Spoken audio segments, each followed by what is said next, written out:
সংবাদ পড়ছি মাহবুবুর রহমান হাদি। সিলেটে নিম্নাঞ্চলে বন্যার আশঙ্কা করা হচ্ছে। গত কয়েকদিনের ভারী বৃষ্টিপাত এবং উজান থেকে নেমে আসা পাহাড়ি ঢলের কারণে নদ নদীর পানি বৃদ্ধি পাওয়ায় সিলেট বিভাগের কয়েকটি জেলার নিম্নাঞ্চল সাময়িকভাবে প্লাবিত হতে পারে বলে জানিয়েছে বন্যা পূর্বাভাস ও সতর্কীকরণ কেন্দ্র। আজ বন্যা পূর্বাভাস ও সতর্কীকরণ কেন্দ্রের নদ নদীর পরিস্থিতি ও পূর্বাভাস সম্পর্কিত নিয়মিত প্রতিবেদনে এসব তথ্য জানানো হয়েছে। তারা জানায়, সুরমা, কুশিয়ারা, সারিগোয়াইন, মনু, খোয়াই নদীর পানি বৃদ্ধি পেয়ে সতর্ক সীমার কাছাকাছি পৌঁছাতে পারে। এর ফলে সিলেট বিভাগের নদী সংলগ্ন নিম্নাঞ্চল সাময়িকভাবে প্লাবিত হওয়ার আশঙ্কা রয়েছে। সারা দেশের মতো সিলেটেও পালিত হচ্ছে জাতীয় মৎস্য সপ্তাহ। মৎস্য সম্পদের সম্প্রসারণ, সংরক্ষণ, উন্নয়ন এবং টেকসই ব্যবহারে জনসচেতনতা সৃষ্টির লক্ষ্যে এই কর্মসূচি আগামী 24শে আগস্ট পর্যন্ত চলবে। মৎস্য সপ্তাহ উপলক্ষে বিভিন্ন কর্মসূচি পালন করা হচ্ছে। এর মধ্যে রয়েছে র্যালি, সফলভাবে মৎস্য উদ্যোক্তাদের পুরস্কার প্রদান, পোনা অবমুক্তকরণ, মতবিনিময় সভা, প্রামাণ্যচিত্র প্রদর্শন, ক্যাম্পেইন, কর্মশালা, কুইজ ও চিত্রাঙ্কন প্রতিযোগিতা এবং মৎস্যজীবীদের নিয়ে ক্রীড়া আয়োজন সহ সাংস্কৃতিক অনুষ্ঠান। এদিকে মৎস্য সপ্তাহ উপলক্ষে অভয়াশ্রম গড়ে তুলি, দেশি মাছে দেশ ভরি শীর্ষক সেমিনার ও সফল খামারিদের মধ্যে পুরস্কার বিতরণ করা হয়েছে মৌলভীবাজারে। আজ সকালে জেলা শিল্পকলা একাডেমি হলরুমে অনুষ্ঠিত এই সেমিনারে প্রধান অতিথি ছিলেন জেলা প্রশাসক মোহাম্মদ ইসরাইল হোসেন। মূল প্রবন্ধ উপস্থাপন করেন জেলা মৎস্য কর্মকর্তা ডক্টর মোহাম্মদ আরিফ হোসেন। সেমিনার শেষে নিরাপদ মাছের অভয়াশ্রম, পোনা মাছ উৎপাদন, খামার স্থাপন ও পরিচর্যা, বাড়ন্ত ও পূর্ণবয়স্ক মাছ বিক্রয় এবং সংরক্ষণের বিভিন্ন প্রামাণ্যচিত্র প্রদর্শন করা হয়। পরে জেলার 19 জন সফল মৎস্য খামারের মধ্যে পুরস্কার প্রদান করা হয়। এতে মৎস্য অধিদপ্তরের কর্মকর্তা, মাঠকর্মী, খামারি, তরুণ উদ্যোক্তা, ছাত্র, শিক্ষক, মাদ্রাসার অধ্যক্ষ, ইমাম সহ 327 জন ব্যক্তি উপস্থিত ছিলেন। জেলা মৎস্য অধিদপ্তর এর আয়োজন করে। সিলেট সরকারি আলিয়া মাদ্রাসা মাঠে পক্ষকালব্যাপী বৃক্ষমেলা ঘিরে এখন সবুজের সমারোহ। সারি সারি দোকানে নানা জাতের গাছের পসরা বসেছে। ফল, ফুল, বনজ, ঔষধি সব ধরনের গাছের সমারোহে মুখরিত হয়ে উঠেছে 15 দিন ব্যাপী এ বৃক্ষমেলা। প্রতিদিন মানুষ আসছে, ঘুরে দেখছে এবং কিনছে গাছ। মেলার আর মাত্র 4 দিন বাকি। প্রতিদিনই বাড়ছে ক্রেতার সংখ্যা। তাই নার্সারি মালিকদের দাবি মেলা মাসব্যাপী করার। এর আগে পরিকল্পিত বনায়নের মাধ্যমে সবুজ বাংলাদেশ গড়ার প্রত্যয়ে গত 9 আগস্ট থেকে সিলেটে মেলার উদ্বোধন করা হয়।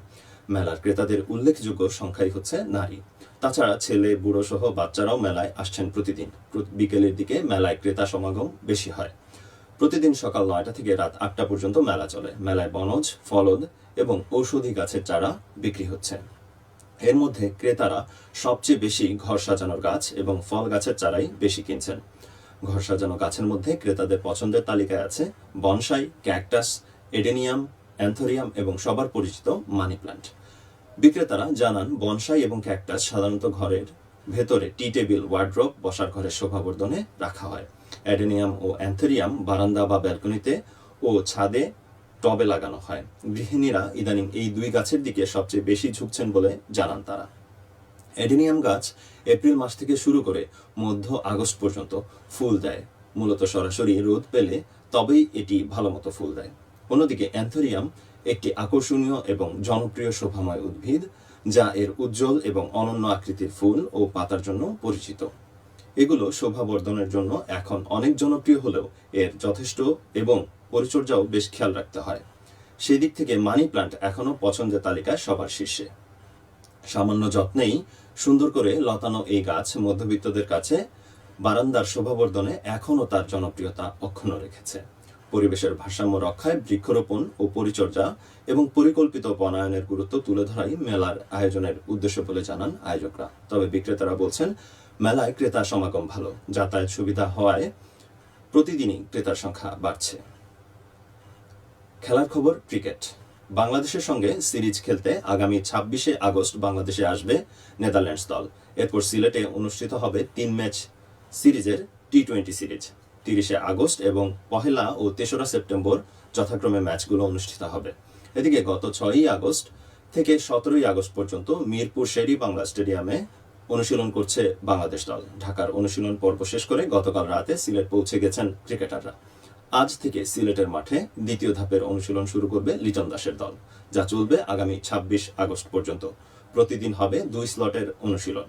প্রথমে দুপুর 3টা থেকে বিকাল 5টা পর্যন্ত, এরপর সন্ধ্যা 6:30 থেকে রাত 8:30 পর্যন্ত আরেক দফা। জাতীয় দলের এই ক্যাম্পে উপস্থিত থাকবেন 21 জন ক্রিকেটার। আগামী 24 ও 25শে আগস্ট অনুষ্ঠিত হবে ম্যাচ সিনারিও। এরপর 26 তারিখ 2 ভাগে ভাগ হয়ে ক্যাম্পের ক্রিকেটাররা একটি ম্যাচ অনুশীলন খেলবেন। অবশ্য ক্যাম্পের বাইরে থেকেও 6 থেকে 7 জন ক্রিকেটার থাকার কথা রয়েছে। পরবর্তীতে নেদারল্যান্ডস সিরিজের দল ঘোষণা হলে সিলেট ছাড়বেন বাকি ক্রিকেটাররা। সবশেষে আবহাওয়া। সন্ধ্যা 6টা পর্যন্ত পূর্বাভাসে বলা হয়েছে সিলেট সহ পার্শ্ববর্তী এলাকায় আজ কোনো সতর্কবাণী নেই এবং কোনো সংকেতও দেখাতে হবে না। আজ সিলেটে সূর্যোদয় হয়েছে 5টা 27 মিনিটে এবং সূর্য অস্ত যাবে সন্ধ্যা 6টা 25 মিনিটে। সংবাদ শেষ হলো। আমাদের পরবর্তী স্থানীয় সংবাদ প্রচারিত হবে সন্ধ্যে 7টায়। আল্লাহ হাফিজ।